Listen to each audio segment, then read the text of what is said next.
Interesting question है। मैं चाहूंगा डॉक्टर स्वाइन सर इसका जवाब दें, क्योंकि ये सर का फील्ड है and sir is डॉइन in this area. एक पेशेंट का क्वेश्चन है कि सिरोसिस में लिवर ट्रांसप्लांट का विकल्प क्या है। तो मतलब देखिए, ऐसा है कि लिवर ट्रांसप्लांट हर सिरोसिस वाले पेशेंट के लिए जरूरी नहीं। सबसे पहले तो ये समझना है कि आपको मैं एग्जांपल देता हूं कि हमारे पास पूरा डेटाबेस है। पिछले 15 साल में मेदांता हॉस्पिटल में हमने जितने पेशेंट्स देखे हैं, करीब 20,000 पेशेंट्स हैं। उसमें से 3,500 का ट्रांसप्लांट हुआ है, तो सबका नहीं होता है। तो जो हमारे ऑफिस में आता है, इसका ये मतलब नहीं है कि उनका ट्रांसप्लांट ही हो जाएगा।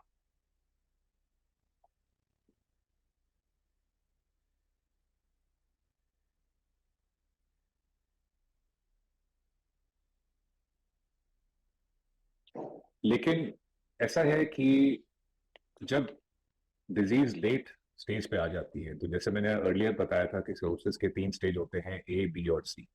और जैसे अभी डॉक्टर अभय ने बताया है कि एक कॉम्पनसेटेड स्टेज होती है और एक डीकॉम्पनसेटेड स्टेज होती है। तो डीकॉम्पनसेटेड स्टेट का केवल यही मतलब है कि जो सीरियस कॉम्प्लिकेशंस है वो एक के बाद एक आनी शुरू हो जाती है। तो सीरियस कॉम्प्लिकेशंस क्या है?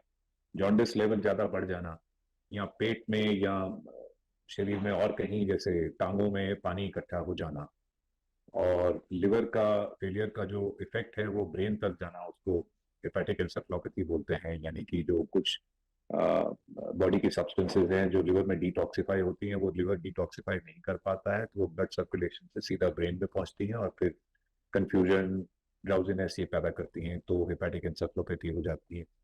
फिर जब क्लॉटिंग टेंडेंसी, जैसे मैंने पहले बताया था कि लिवर का one of the main functions is to manufacture clotting factors. तो जब क्लॉटिंग फैक्टर्स नहीं बनते हैं तो एक्सेसिव ब्लीडिंग होती है, तो ये भी एक तरह का डीकॉम्पनसेशन है। और फिर एक्चुअल ब्लीडिंग होती है, जो नसें फूली होती हैं पेट में या फूड पाइप में, वहां से ब्लीडिंग हो सकती है, उल्टी के रास्ते में, या काली टट्टी हो सकती है, वो भी एक तरह की ब्लीडिंग है। तो ये भी एक तरह का डीकॉम्पनसेशन है। तो जब ये होता है अलोन और इन कॉम्बिनेशन, या फिर खराब लिवर का इफेक्ट दूसरे अंगों पे पड़ना शुरू हो जाता है, किडनी खराब होनी शुरू हो जाती है, लंग्स में पानी भर सकता है, हार्ट के आसपास पानी भर सकता है, तो तब हम उस स्टेज को डीकॉम्पनसेटेड स्टेज बोलते हैं। और ये सारी ही कॉम्प्लिकेशन स्टेज बी और सी की होती है। तो तब लिवर ट्रांसप्लांट की जरूरत पड़ती है, जब ये डीकॉम्पनसेटेड स्टेज हो। वो क्यों? वो इसलिए कि जैसे डॉक्टर अभय ने बताया था कि जब डीकॉम्पनसेशन शुरू होती है, इसका मतलब है कि लिवर, जो एक्चुअल हेल्दी सेल्स हैं, बहुत कम बचे हैं और ज्यादातर लिवर डैमेज हो चुका है। तो फिर वो रिवर्सिबल स्टेज नहीं होती है, वो कंप्लीटली इरिवर्सिबल होती है। और उसमें जब इंसान पहुंच जाता है तो जल्दी ट्रांसप्लांट से ही जान बच सकती है। अगर लेट हो जाता है तो शरीर में इतनी कॉम्प्लिकेशंस आ जाती हैं कि लिवर ट्रांसप्लांट फिर सेफली किया नहीं जा सकता। तो इसलिए जब भी लिवर खराब हो, और इवन कॉम्पनसेटेड स्टेज में हो या स्टेज ए में हो, तो लिवर विशेषज्ञ से अवश्य संपर्क करें और उनके संपर्क में रहें, रेगुलर फॉलो अप में रहें, ताकि कभी अगर डीकॉम्पनसेशन हो, एडवांस स्टेजेस हो, कॉम्प्लिकेशन आए, तो फिर जल्द से जल्द लिवर ट्रांसप्लांट हो पाए। क्योंकि लिवर ट्रांसप्लांट का एक एक तरीका है सक्सेसफुल ट्रांसप्लांट का कि सही टीम और सही हॉस्पिटल में जाएं, पर दूसरा तरीका है जब जरूरत हो तो जल्दी कराएं, उसको डिले मत करें। तो ट्रांसप्लांट की सक्सेस के लिए इट इज इम्पोर्टेंट कि जैसे ही डीकॉम्पनसेशन हो, और डीकॉम्पनसेशन सिंपल मेडिसिन से ट्रीट ना हो पाए, तो फिर उसका ट्रांसप्लांट होना चाहिए। और इसका डिसीजन पेशेंट या उसकी फैमिली नहीं ले सकते हैं, even if they are doctors. It should be taken by the liver expert. Sir, मैं before we end this discussion, I would like to take one last question, which is also related to liver transplant. Sir, अभी जैसे liver transplant का भी incidence बढ़ता जा रहा है, more and more people are getting liver transplant. बहुत सारे सेंटर्स पे अभी सुविधा उपलब्ध भी है। थोड़ा कॉस्ट भी समहाउ अराउंड 20-25 लाख के अराउंड हुआ है, तो बहुत सारे लोग अफोर्ड भी कर पा रहे हैं। नॉर्थ इंडिया में मोस्ट कॉमनली जो लिवर ट्रांसप्लांट होते हैं वो लिविंग डोनर ट्रांसप्लांट होते हैं। सो इसके साथ in addition to a recipient एक ऐसी भी पेशेंट पॉपुलेशन बनती जा रही है जो कि लिवर डोनर्स हैं। सो इससे जुड़ा ही एक सवाल है शशांक शेखर यादव जी का, कि he is a liver donor. वो पूछना चाह रहे हैं कि क्या वो अल्कोहल ले सकते हैं, तो साथ ही में मैं डॉक्टर स्वाइन से ये पूछना चाहूंगा कि लिवर डोनर्स को जो कि फिट हैं, हेल्दी हैं, उनको क्या क्या प्रिकॉशंस लेने चाहिए? तो ये दो सवाल हैं।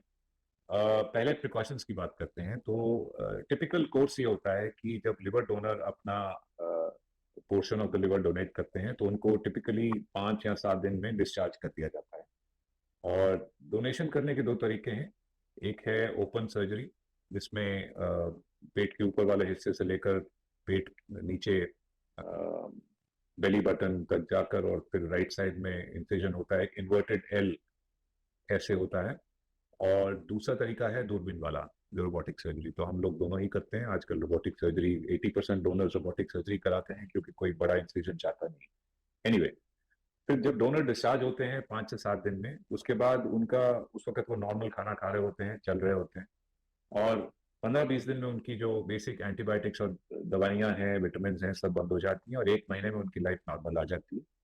जिसका मतलब है कि उनका चलना फिरना, खाना पीना, personal life, working, travelling, driving सब नॉर्मल हो जाता है। लेकिन पेट पे हम जोर नहीं पड़ने देना चाहते हैं कम से कम 4 से 6 महीने। तो हम उनको हैवी वेट लिफ्टिंग से मना करते हैं। कॉन्टैक्ट स्पोर्ट्स जो पेट पे दबाव डाल सकती हैं, या जैसे मतलब बॉक्सिंग वगैरह हो गया है या स्ट्रेनुअस जिम हो गया, तो वो हम 4 महीने तक रिस्ट्रिक्ट करते हैं। और अगर लेडीज हैं और if they are young women, तो फिर उनको हम बोलते हैं कि कंसीव ना करें फॉर एटलीस्ट 3 to 4 months। तो अब उसके बाद जब ये 3-4 months का टाइम निकल जाता है, then they are absolutely normal people. उनको किसी भी चीज की कोई भी रिस्ट्रिक्शन नहीं रहती है।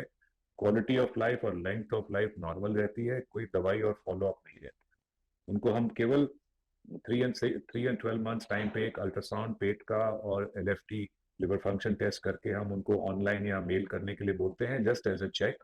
बट ऐसे कोई और फॉलो अप नहीं होता है और कोई रिस्ट्रिक्शन नहीं होती है।